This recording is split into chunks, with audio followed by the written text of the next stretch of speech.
ওয়াজে যত বেশি মনোযোগী হবে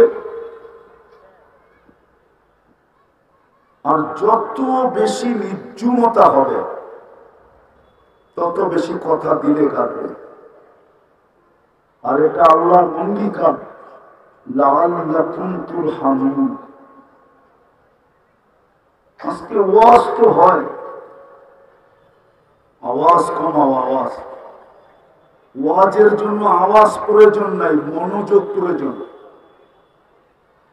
কনসার্টের জন্য আওয়াজ প্রয়োজন, ওইখানে মানুষ আওয়াজ দেখে আর কিছু দেখে না, আওয়াজ আর অঙ্গি ভঙ্গি দেখে। ওয়াজে মনোযোগ দরকার, আওয়াজ বেশি দরকার না। আওয়াজ যত মধুর মিঠা হবে তত বেশি কথা দিলের ভিতরে ঢুকবে। বিদায় এই দুটা অনুরোধ আপনাদের কাছে রইল। ইনশাআল্লাহ পুরা হবে তো?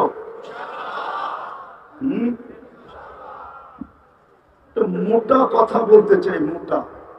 আমার কথা লম্বা হবে না, হয়তো 15-20 মিনিট হবে। এই জন্য খুব মনোযোগ দিয়ে শুনতে হবে, কেননা দীর্ঘ কথায় আমি বিশ্বাসী না। কেননা মানুষের মেমোরি এখন আর মানুষের কাছে নাই। আমাদের মেমোরি এখন চলে গেছে প্রযুক্তির ভিতরে। এই জন্য একটা উদাহরণ দিব। এইখানে কোন ছেলে দাঁড়ায়া, স্কুল হোক, কলেজ হোক, ইউনিভার্সিটি হোক, ও 17 নম্বরের নামটা আমাকে শোনাইতে পারবে না। চ্যালেঞ্জ, 17-এর নামটা শোনাইতে পারবে না। ও বললেই ক্যালকুলেটর নিয়ে প্রথমে পূরণ করবে, তারপরে শোনাবে, মুখস্থ পারবে না। অথচ এই বুড়া করে জিজ্ঞেস করেন, যারা ক্লাস 5 পর্যন্ত পড়ছে, ওরা 25-এর নামটা মুখস্থ করতে হয়েছে, জিজ্ঞেস করেন। মনে হয় মূল্য করে নাই, 25-এর পর্যন্ত নামটা মুখস্থ করতে হয়েছে। নাইলে বেতের বাড়ি খবর ছিল, ঠিক না? আজকের পোলাপান 8-এর নামটা জানে না। প্রযুক্তিতে চলে গেছে ক্যালকুলেটর। আগে বড় বড় মুদি দোকানে হিসাব হতো, চোতা লিখতো, তারপরে মুখে মুখে হিসাব করতো। এখন সব ক্যালকুলেটর। বুঝা গেল আমাদের ব্রেন প্রযুক্তিতে চলে গেছে, ছোট হয়ে গেছে। এই জন্য কথা লম্বা বললে মনে থাকবে না, এই জন্য থাকেও না। ওয়াজ শুনে বটে, কিন্তু মাঠের বাহিরে নেওয়া যায় না। কেননা উঠতে দেরি, ওর মন থেকে বলতে দেরি করে না। এই জন্য কথা কিন্তু শর্ট হবে, খুব মনোযোগ দিয়ে শুনতে হবে। আর সুর তো হবেই না, আমার কাছে সুর নাই, করতে দিব। আমি যেটা বুঝাইতে চাইতেছিলাম, মোটা কথা কিন্তু ভালো মতে মনে রাখেন। যাকে আল্লাহ সদ ইচ্ছায় মুসলমানের ঘরে অস্তিত্ব দিয়েছেন, মুসলমানের ঘরে আপনার অস্তিত্ব কার ইচ্ছায়? আপনার ইচ্ছায়? কার ইচ্ছায়? কার পছন্দে? Car selection? কে আপনাকে মুসলমানের ঘরে নির্বাচিত করলো? দুনিয়ার নীতি আছে, নিয়ে যাইতেছি আমি। যাকে আল্লাহ মুসলমানের ঘরে অস্তিত্ব দিলেন, আছে দুনিয়াতে নীতি আছে। অনেক সময় কেউ কিছু পছন্দ করে ফেললে বলার কিছু থাকে না। পছন্দ যদি একবার করে ফেলে, তাহলে ওইখানে বলার আর কিছু থাকে না। এরকম কিছু দুনিয়াতে আছে না নাই? আছে। জানেন, দোকানে যা বললো এটা আমার পছন্দ হয়েছে, রাখ। মালিকও বলবো রাইখা দে। এটুক দিয়া যদি মন ভরে তাইলে ভালো। আর যদি কিছু বললাম হতে পারে কতক্ষণ পরে বিরাট মনে হয়, বুঝছেন? সত্য তো, সত্য আছে এরকম। তো যাকে আল্লাহ মুসলমানের ঘরে অস্তিত্ব দিলেন, উম্মতে মুহাম্মদী বানাইলেন, ওর জন্য দুই জিনিস ছাড়া কোনো গতি নাই। দুই জিনিস ছাড়া কোনো গতি নাই। চাই নারী হোক, চাই পুরুষ হোক, চাই যুবক হোক, চাই বৃদ্ধ হোক, চাই শিক্ষিত হোক, চাই অশিক্ষিত হোক, কারণ আপনাকে মুসলমানের ঘরে আল্লাহ অস্তিত্ব দিছে। আপনি আজকে যা বলেন না বলেন, যেদিন জন্ম নিয়েছিলেন ওই দিন আপনার কানে আযান আর ইকামত দেওয়া হয়েছিল, প্রমাণ করা হয়েছিল আপনি মুসলমানের ঘরে জন্ম নিয়েছেন। বিধায় আমার কথাটা লেখা রাখেন, আপনার জন্য দুই জিনিস ছাড়া কোনো গতি গতি গতি যতই তুমি চুলের স্টাইল করো, যুবকরা কিন্তু ইন্টারনেট নেটে দেখা ছাড়া এখন চুল কাটে না, জিজ্ঞাসা করেন। এরা নেটে দেখে ডিজাইন চয়েস করে, তারপরে স্ক্রিনশট দেয়, তারপরে সেলুনে নিয়ে যায়। 50 টাকার চুল ঈদের সময় 1000 টাকা দিয়ে কাটায় আসে, তারপরও 5-6 ঘন্টা বসা থেকে।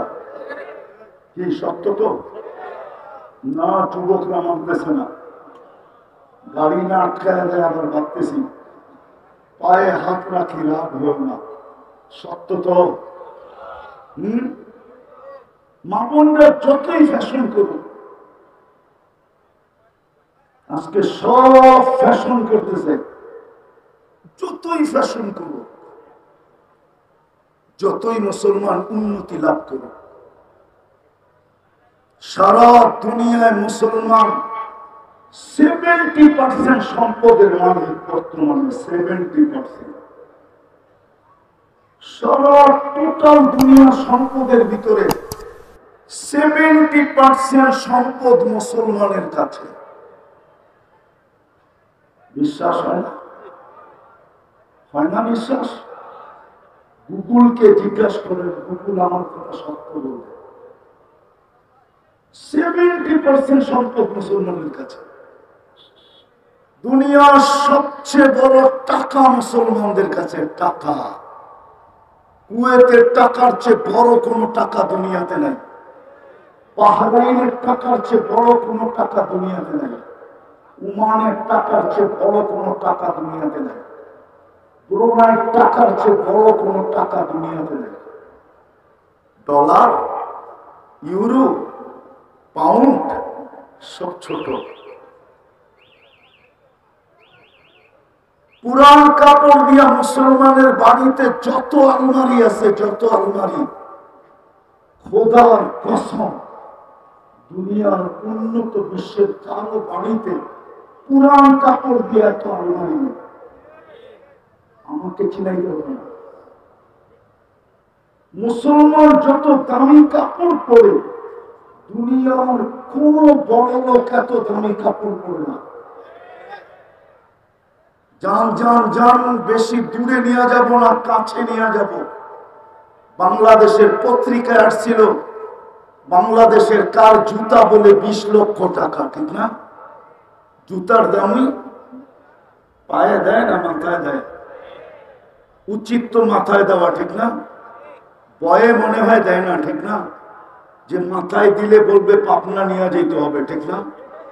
নাহলে জুতার মাথায় দিল কেন, ঠিক না? নাইলে মনে হয় মাথায় দিত, ঠিক না? বাংলাদেশের নেটে সার্চ দিলে পাবেন টি শার্ট 3 লক্ষ, 2 লক্ষ, 2.5 লক্ষ টাকার টি শার্ট, 20 লাখ 25 লাখ টাকার লাডু ঘড়ি।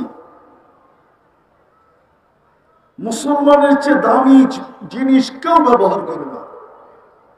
যুবকরা যদি বিশ্বাস না করো, তোমার মোবাইলে যদি নেট থাকে, তাহলে তুমি দেখো বিল গেটসের একটা শার্টের দাম কত, নেটে দেওয়া আছে। ও ওর প্যান্টের দাম কত দেওয়া আছে, ওর জুতার দাম কত দেওয়া আছে, দেখো দেখো কত টাকা। আর বাংলাদেশে তুমি, আমি দেখায় দিব তোমাকে, শুধু গেঞ্জির দাম 60,000 টাকা। কি গেঞ্জির দাম? আমি বুঝানোর জন্য বলতেছি, কটাক্ষ করার জন্য না। 70% সম্পদ মুসলমানের কাছে, 200 কোটি মুসলমান, সবকিছু থাকা সত্ত্বেও আজকে মুসলমান সারা দুনিয়ায় নির্যাতিত কেন, ঘৃণিত কেন, অবহেলিত কেন, লাঞ্ছিত কেন, বঞ্চিত কেন, দীক্ষিত কেন, সবচেয়ে নিকৃষ্ট কেন? দোয়া তো 24 ঘন্টা হয়। এই রমজানের মতো হেরেমের কান্না মনে হয় হেরেম 200 বছরের ভিতরে দেখছে কিনা সম্ভব আছে। এই গত রমজানে মক্কা মদিনাতে যে কান্না হয়েছে, কান্না 200 বছরে হেরেম ওই কান্না দেখে না। বলো, যারা রমজানে গেছে তোমরা জিজ্ঞাসা করে, 200 বছরের ভিতরে হেরেম এরকম কান্না দেখে না, এরকম চোখের পানি দেখে না। কবুল তো হইল না। হইলে তো ফিলিস্তিনে ডেলি 300 লাশ পড়তো না, ঈদ লাশ আর গুলির ভিতরে হইতো না। সামনের ঈদও কি হয় জানি না। হুজুররা তো ডেলি দোয়া করে মাদ্রাসা গুলাতে, কবুল হয় না কেন? কেন হয় না? আমি আসল জায়গায় চলে আসছি, কারণ আইয়ুবী সাহেব চলে আসছে, গাড়ি দেখা যাইতেছে। বিদায় কোন বক্তাকে বসায় আমি আমার ওয়াজ শোনাইতে রাজি না, ওনাকে বসায় রাখতে রাজি না। বিদায় আমি কথার শেষ জায়গায় চলে আসছি। কেন? কেননা যে মুসলমানের ঘরে জন্ম দিল আর উম্মতি মুহাম্মদী হইল,